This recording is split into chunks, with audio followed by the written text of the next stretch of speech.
21वां अध्याय, सुदामा जी को ऐश्वर्य की प्राप्ति। श्री सुखदेव जी कहते हैं, प्रिय परीक्षित, भगवान श्री कृष्ण सबके मन की बात जानते हैं। वे ब्राह्मणों के परम भक्त, उनके कलेशों के नाशक तथा संतों के एकमात्र आश्रय हैं। वे पूर्वोक्त प्रकार से उन ब्राह्मण देवता के साथ बहुत देर तक बातचीत करते रहे।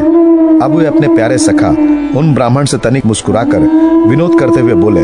उस समय भगवान श्री कृष्ण उन ब्राह्मण देवता की ओर प्रेम भरी दृष्टि से देख रहे थे। भगवान श्री कृष्ण ने कहा, ब्राह्मण, आप अपने घर से मेरे लिए क्या उपहार लाए हैं? मेरे प्रेमी भक्त जब प्रेम से थोड़ी सी वस्तु मुझे अर्पण करते हैं तो वो मेरे लिए बहुत हो जाती है, परंतु मेरे अभक्त यदि बहुत सी सामग्री भी मुझे भेंट करते हैं तो उससे मैं संतुष्ट नहीं होता।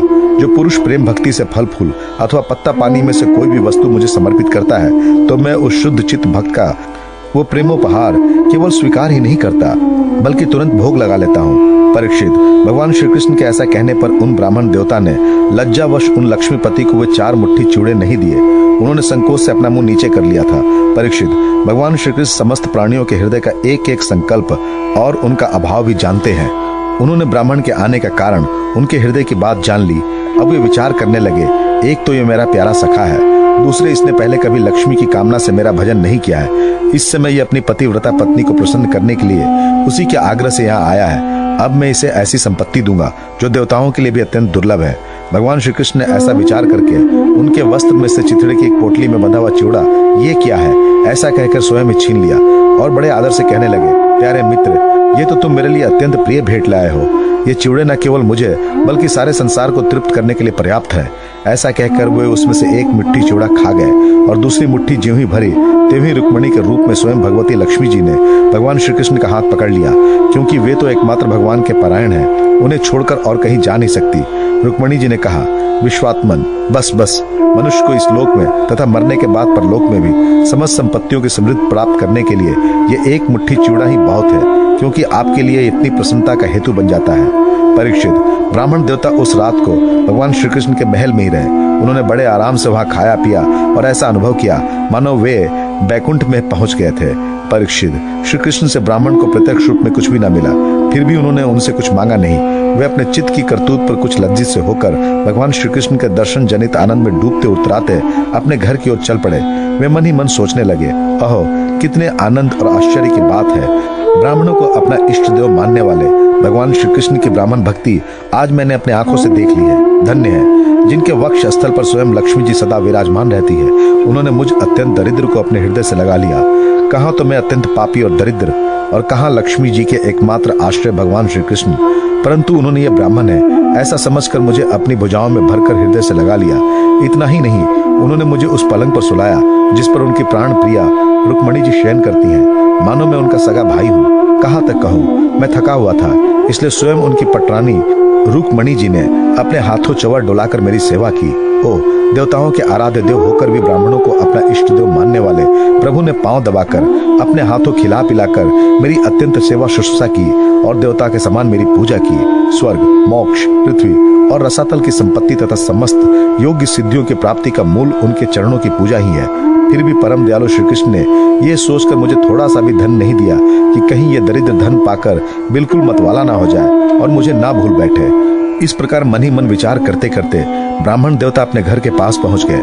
वे वहां क्या देखते हैं कि सबका सब स्थान सूर्य, अग्नि और चंद्रमा के समान तेजस्वी रत्न निर्मित महलों से घिरा हुआ है। ठौर ठौर चित्र विचित्र उपवन और उद्यान बने हुए हैं तथा उनमें झुंड के झुंड रंग बिरंगे पक्षी कलरव कर रहे हैं। सरोवरों में कुमुदनी तथा श्वेत, नील और सौगंधिक भांति भांति के कमल खिले हुए हैं। सुंदर सुंदर स्त्री पुरुष बन ठन कर इधर उधर विचर रहे हैं। उस स्थान को देखकर ब्राह्मण देवता सोचने लगे, मैं ये क्या देख रहा हूँ, ये किसका स्थान है?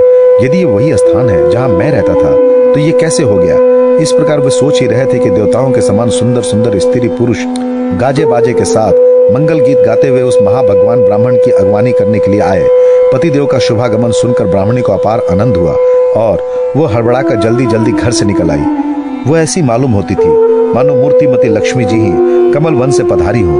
पति देव को देखते ही पतिव्रता पत्नी के नेत्रों में प्रेम एवं उत्कंठा के आवेग से आंसू छलक आए। उसने अपने नेत्र बंद कर लिए। ब्राह्मणी ने बड़े प्रेम भाव से उन्हें नमस्कार किया और मन ही मन आलिंगन भी। प्रिय परीक्षित, ब्राह्मण पत्नी सोने का हार पहनी हुई दासियों के बीच में विमान स्थित देवांगना के समान अत्यंत शोभायमान एवं देदीप्यमान हो रही थी। उसे इस रूप में देखकर वे विस्मित हो गए। उन्होंने अपनी पत्नी के साथ बड़े प्रेम से अपने महल में प्रवेश किया। उनका महल क्या था, मानो देवराज इंद्र का निवास स्थान। इसमें मणियों के सैकड़ों खंभे गड़े थे। हाथी के दांत के बने हुए सोने के पात से मढ़े हुए पलंगों पर दूध के फेन की तरह श्वेत और कोमल बिछौने बिछ रहे थे। बहुत से चौर वहां रखे हुए थे जिनमें सोने की डंडियां लगी हुई थी। सोने के सिंहासन शोभायमान हो रहे थे जिन पर बड़ी कोमल कोमल गद्दियां लगी हुई थी। ऐसे चंदोए वे झिलमिला रहे थे जिनमें मोतियों की लड़ियां लटक रही थी। स्फटिक मणि की स्वच्छ भीतों पर पन्ने की पिचकारी की हुई थी। रत्न निर्मित स्त्री मूर्तियों के हाथों में रत्नों के दीपक जगमगा रहे थे। इस प्रकार समस्त संपत्तियों की समृद्धि देखकर और उसका कोई प्रत्यक्ष कारण ना पाकर बड़ी गंभीरता से ब्राह्मण देवता विचार करने लगे कि मेरे पास इतनी संपत्ति कहां से आ गई। वे मन ही मन कहने लगे, मैं जन्म से ही भाग्यहीन और दरिद्र हूँ, फिर मेरी इस संपत्ति समृद्धि का कारण क्या है।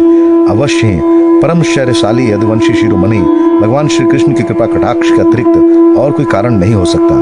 ये सब कुछ उनकी करुणा की ही देन है। स्वयं भगवान श्री कृष्ण पूर्ण काम और लक्ष्मीपति होने के कारण अनंत भोग सामग्रियों से युक्त है। इसलिए ये याचक भक्त को उनके मन का भाव जानकर बहुत कुछ दे देते हैं, परंतु उसे समझते हैं बहुत थोड़ा, इसलिए सामने कुछ कहते नहीं। मेरे यदुवंश शिरोमणि सखा श्याम सुंदर सचमुच उस मेघ से भी बढ़कर उदार है जो समुद्र को भर देने की शक्ति रखने पर भी किसान के सामने ना बरसकर उसके सो जाने पर रात में बरसता है और बहुत बरसने पर भी थोड़ा ही समझता है। मेरे प्यारे सखा श्री कृष्ण देते हैं बहुत पर उसे मानते हैं बहुत थोड़ा, और उनका प्रेमी भक्त यदि उनके लिए कुछ भी कर दे तो वे उसको बहुत मान लेते हैं। देखो तो सही, मैंने उन्हें केवल एक मुट्ठी चिवड़ा भेंट किया था, पर उदार शिरोमणि श्री कृष्ण ने उसे कितने प्रेम से स्वीकार किया। मुझे जन्म जन्म उन्हीं का प्रेम, उन्हीं की हितैषियां, उन्हीं की मित्रता और उन्हीं की सेवा प्राप्त हो। मुझे संपत्ति की आवश्यकता नहीं, सदा सर्वदा उन्हीं गुणों के एकमात्र निवास स्थान महानुभाव भगवान श्री कृष्ण के चरणों में मेरा अनुराग बढ़ता जाए और उन्हीं के प्रेम भक्तों के सत्संग प्राप्त हो। अजन्मा भगवान श्री कृष्ण संपत्ति आदि के दोष जानते हैं। वे देखते हैं कि बड़े बड़े धनियों का धन और ऐश्वर्य के मद से पतन हो जाता है, इसलिए वे अपने अदूरदर्शी भक्त को उसके मांगते रहने पर भी तरह तरह की संपत्ति, राज्य और ऐश्वर्य आदि नहीं देते।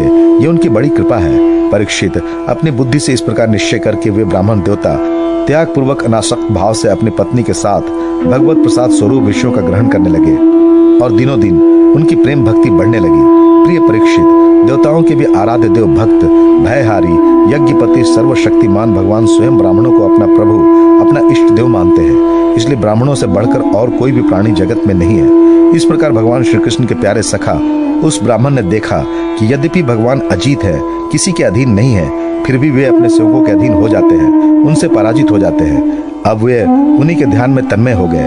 ध्यान के आवेग से उनकी अविद्या की गांठ कट गई और उन्होंने थोड़े ही समय में भगवान का धाम, जो कि संतों का एकमात्र आश्रय है, प्राप्त किया। परीक्षित, ब्राह्मणों को अपना इष्ट देव मानने वाले भगवान श्री कृष्ण की इस ब्राह्मण भक्ति को जो भी सुनता है उसे भगवान के चरणों में प्रेम भाव प्राप्त हो जाता है और वो कर्म बंधन से मुक्त हो जाता है।